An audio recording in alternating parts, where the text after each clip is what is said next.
Hello and welcome to another edition of Steve's Dangits, where we take a look at the biggest dangits from around the NHL over the past week. I wonder which goalie is going to misplay it this time. Now, if we miss anything from Wednesday night, don't yell at me. I'm shooting this Wednesday night. It's different than most weeks. Steve, you missed. No, I didn't. You missed. Dang it. That's me pre-arguing. Without further delay, let's take a look at the biggest dangits from the week that was. Starting with Victor Olofsson. Victor Olofsson has scored many goals in his career because he has found himself many scoring opportunities in his career, but I don't think any of the ones that actually went in were as easy as this. Whack at it again and finally chipped out past Ovechkin, and coming away is Buffalo in over the line. Olofsson fires one, the rebound. Oh, what a save by Samsonov. There's a puck in front again, another shot, and it clears wide of the net and hit the defenseman. Another shot gets knocked down. Takes the shot, the save's made. There is Asplund. He gets the chance, but a big save by Samsonov.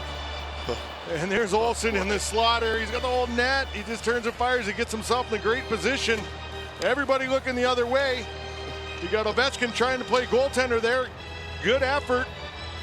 Ah! Dude, you can't quantify pressure. I'm sorry. I am amazed how often we see plays in these Dangits videos where I'm like, anyone watching this right now, anyone who can stand up on skates without falling down immediately would have scored that goal. But here's the thing. No, you wouldn't have. We all like to think we would have. We might have scored that goal if no one else was around and we had all the time in the world and there weren't 20,000 people watching. Or thousands, I don't know. I didn't count. But realistically, we would have missed the puck entirely, fallen down, and wet ourselves. Now, Victor Olofsson is an NHL player. He didn't do any of those things, but he did miss somehow, and I don't know how. That's a dang it. For our next dang it, a team that is underratedly weird.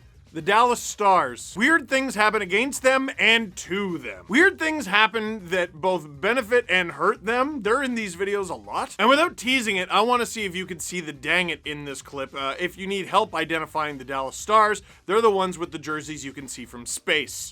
Horvat couldn't knock it down. Pettersson got a stick on that pass. Now it's centered. Loose puck. Demko with the right pad. What a save off Lindell. Demko doesn't have his stick. Stars still have the puck. Thrown below the goal line, centered, and they missed the net with Demko sprawling without his stick. I still can't believe that right pad save he made off Lindell. Bodies everywhere now. Here's Lindell to the side, return pass. He hit the post. He hit the post. I can't believe it. Now another chance. Robertson shoots. Demko kicked it out. Never in till it's in. I'm not totally sold on those. It depends on the day. It depends on the mood. Some days I think they're dope. Other days I'm like, how did this get approved? More pressing question, how did you miss that? Esa Lindell, extremely important part of the Dallas Stars lineup, hits the post! And I will take this moment to talk about something that bugs me. That's not a shot on goal. What are you talking about, Steve? Yes, it is. No. Like, literally, that does not count statistically as a shot on goal. When a puck hits the post, it is a shot attempt, but it is not a shot on goal. Because technically, hitting the post is the same as missing the net. If you hit the post, it didn't go in the net. The goalie didn't have to make a save because you did not shoot within the parameters of the net. Things that are technically true, but feel wrong. You get where I'm coming from, right? Either way, that's a dang it. For our next dang it, here's what I don't think I've ever seen before. Anthony Duclair loses his stick, tries to get one from the bench, but the ref is in the way, and, well, just watch. Minutes to go. Allen has faced 39 shots.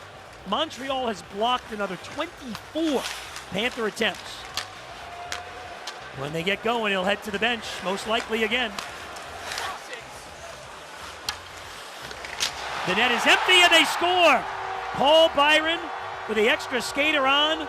Montreal has made it a 4-3 game. Yeah, interesting now is that the Canadians, the Panthers thought they were in pretty good positioning here, and you'll see Paul Byron come right down and chop that puck. Here come the Canadians up the ice.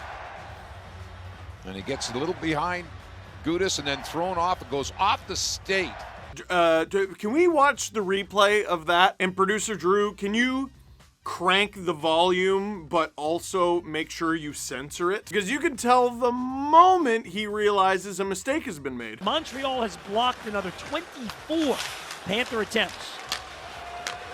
When they get going, he'll head to the bench, most likely again. The net is empty and they score! Now, Anthony Duclair loses his stick, and he decides to rush back to the bench so he can be part of Florida's defense. All of that is normal. It's difficult to tell if the ref got in the way or if he just skated past the stick, but either way, he didn't end up having a stick and he didn't end up being in the play. And with not a ton of time left in the game, the Florida Panthers get scored on and their 2-goal lead is cut to 1. And it all starts with a play where Duclair loses his stick and he's like, this can't get any worse. Yeah, you shouldn't say that. That's a dang it. For our next dang it, the Leafs and the Bruins. They played in Boston. You might have heard about it. Which game are you talking about, Steve? The most recent one, Smarty! Anyway, the Leafs ended up winning that game. In fact, they scored 6 goals, but here's one they didn't score, and I have a question before I show you the clip. There are 2 players. They have a 2-on-0. There's one on the left, there's one on the right. Who should shoot? I don't know the exact answer, but I know the answer should be one of them! On defense, of course, with McAvoy and Lindholm out against Matthews and Marner, who steals, and he's got Bunting loose, but he's away. Marner to Bunting, Marner to Bunting. One too many passes. And the Leafs don't get one on net. Leafs lead, a squandered opportunity here with an extra pass and no finish. Mitch Marner, one of the best playmakers in the league. Perhaps too good. He has confidence in his abilities because he should, and you know he's like, no, I can pull this off. He did end up scoring in that game, his 28th of the season, which is a career high, and Michael Bunting got an assist, but that's a tap-in! That's a dang it. For our next dang it, the Ottawa Senators are leading the Nashville Predators 1-0 in Nashville, which is fortunate for them because every time you get scored on in Nashville, their fans yell at the goalie and they tell you it's all your fault. And usually I'm the one to scream, if you're a goaltender, tend the goal! But on this one, I've never seen a puck behave this way. Watch closely. The puck just decides, no, I'm setting up camp right here. Moving up the ice, the Ottawa Senators. Second unit, Gaudette. And it's cleared by Ekholm. Good job there by Ekholm. Oh, Forsberg can't play it. It's picked up. McCarron, wraparound. He scores!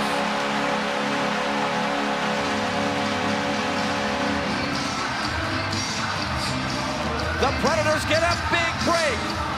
And it was the big man, McCarron, winding it around for the wraparound. Oh, big sexy that starts by Ekholm, getting all the way down. Look at him, head down, hustling. And he can't go in. Forsberg can't go in. It's in the trapezoid, the no-play zone. And McCarron alertly recognizes that, uses his reach, head up, no panic, and just tucks it in the short side for an absolutely massive goal with 37.8 seconds, shorthanded. That's weird, right? It's the final minute of the first period, and my only assumption is maybe there was a bunch of ice, like piled up, a bunch of snow piled up in the corner, because this puck is clearly rolling around to Anton Forsberg, and it just kind of stops, and you see his brain short circuit. And in those moments, your brain thinks of the darndest things such as the best way to solve this issue is to skate backwards and try to scorpion kick it away. It didn't work. That dastardly magical puck is a dang it. And the mean thing is the Nashville fans didn't change the chant. You know, they don't take the puck just losing speed in the corner into account. They're not like, we understand! We understand! No, it's just your fault. For our next dang it, the Montreal Canadiens have been much better under Martin St. Louis. I'm sure you've heard. One of the more underrated stories on that team, Samuel Montembeault, who had his struggles, but has gotten much better. Except for this play where he does... What are you doing? Carey Price had the off-season surgery on his knee, had the 30-day program by the NHL and NHLPA substance abuse program. Hughes shoots, scores! Jack Hughes picks up a loose puck, puts it home. The Devils have the lead. Well, the kid has been absolutely dynamite. Picks off a errant pass, a turnover. Actually, Montembeault misconnected with his defenseman, comes right to Jack Hughes. Watch right here. There's Montembeault, tries to make a pass, but it's right on the tape of Jack Hughes, picks it up and rips it over the shoulder upstairs.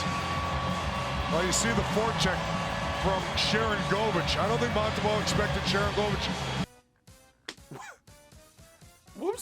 What was the goal besides the one behind you? Listen, unless you're making a save to enter Steve's Paddle Save Emporium on Hat Picks, which you can also check out on the Sportsnet YouTube channel, the less time that the puck is on your stick as a goaltender, the better. Generally speaking, if you're a goalie, every second that the puck spends on your stick is a second that it shouldn't. I don't know what this was, other than a crisp pass to the other team. That's a dang it. For our next dang it, you ever think you won the game and then you didn't? Off the goalie. Unbelievable. Minute to go in the overtime. Back for Montreal. Hoffman trying to win it. He scores. Mike Hoffman in overtime. But play is halted. Hold on. The referee blows his whistle, and let's see if this is going to count. I think it went in too, Kenj, when you called it, but after the Devils had so many chances, we'll see what exactly transpired, but it looked like it was. Let's go down to Bryce. Bryce, this goal count or not? Oh, here we'll take a look. Now we got, yeah, that's in the net. I guess the ref didn't see exactly, and the light never went on. One more look at it, Kenj. Now we're back on here, and that rips around the whole net. He beats Dawes with a quick wrist shot. After review, there's no goal on the play. Face-off stays inside. Well, my eyes totally deceived me. I thought that went completely in the net, and I'm happy about that. Let me look one more time. Oh, double post. Okay, Kenj, I came in late last night. I thought that thing rimmed around the bottom. So did Hoffman, so did I, so did most of the building. But better look over at Angle. And we've been having a little trouble with our monitor for a split second. We're back on track now, but great overhead angle, and that's... Okay, there are two very key people here who think that puck is in the net. Number one, Mike Hoffman, the guy who shot it, and he thinks he just won the game for his team in overtime. The other one is my favorite color commentator in Ken Danico, who sounds a lot like Jesse Ventura. And this goal, he thinks it's a goal, and it's not a goal though. He watches the replay like 3 times and he's like, I don't get it. I love that on the third one, the other angle, he finally goes, oh, okay. I like that he could have a laugh at himself. Let me look one more time. Oh, double post. Okay, Kenj, I came in late last night. I thought that thing rimmed around the bottom. I hear you, Ken. I'm not gonna lie. I don't know what's going on half the time either. But thinking you won the game and then you didn't, that's a dang it. For our next dang it, this one. This is different than Anton Forsberg. This is not a demonic puck. This is if you're a goaltender, tend the goal! Some fresh legs coming for Philadelphia. Yeah, good forechecking shift for the Flyers out of that penalty kill. Turned over by Jones, and the Blues make him pay. Toropchenko makes it a 1-goal game.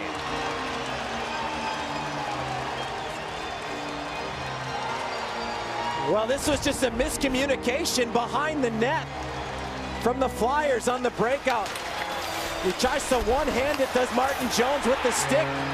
Confusion from Keith Yandel, and it goes onto the stick and out in front, and Toropchenko makes no mistake with the shot. What did you learn? Like, honest to goodness, the trapezoid where Philip Forsberg couldn't play the puck earlier, plays like this one for Martin Jones, has any rule change increased goal scoring in the NHL more over the last quarter century? Forget taking out the 2-line pass and all of that. You know, should we shrink the pad? Should we make the nets bigger? Stop! You already found it. The key to more offense league-wide is to make goalies think harder than they used to need to whenever they leave the net. Almost every goalie in the NHL, almost every one of them, every time they leave the net, they're like, I'm about to help. And I can almost guarantee you're not! Oh boy, buddy, that's a dang it. Our final dang it, oh boy, this is a tough one. So the Chicago Blackhawks are beginning life without Marc-Andre Fleury, which life with him didn't actually last very long because he spent less than a full season there. But the Chicago Blackhawks and Kevin Lankin in net take on the Buffalo Sabres, and they're just kicking them up and down the ice. It is 4-0 Blackhawks. Until it is very not 4-0 Blackhawks, and the game is tied with less than 30 seconds to go in regulation. Can you believe that this game, after once being 4-0, is now going to overtime? No, I cannot, because the game does not go to overtime because the Chicago Blackhawks, and specifically Kevin Lankinen, scored on themselves. Tipped it up over the blade of Tuck with 20 left. They have not tried to shoot the puck once. We're down to 15. Dahlin. Olofsson will tee it up. His stick shattered. And then it came off Lankinen from the end boards, and the Sabres are going to win the game. A broken stick initiated the shot. It came off the end boards, hit Lankinen in the skate, and went in. And the Sabres are going to win. Watch the right part of the bottom screen. Breaks the stick off the boards, off of the skate of Lankinen and into the back of the net.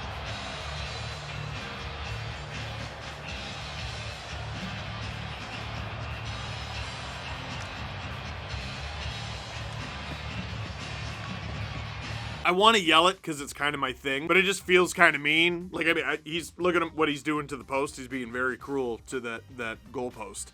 He knows. I feel like he might know. There's just no need. There's just no need. Kidding! If you're a goaltender, tend it. Well, he didn't even try to play it, really. He just, Listen, there are some games where you play great. There are some games where you don't play your best. And there are some games where the hockey gods just laugh at you. Laugh at you as they bathe in a tub full of your own tears as they listen to their favorite podcast. Or the Bridgerton soundtrack on Spotify. Shut up. Give it a chance. It's good. But the Blackhawks. Kevin Lankinen for giving up the 4-0 lead. For scoring the winner on your own net at home with seconds to go. And ruining a perfectly good hockey stick.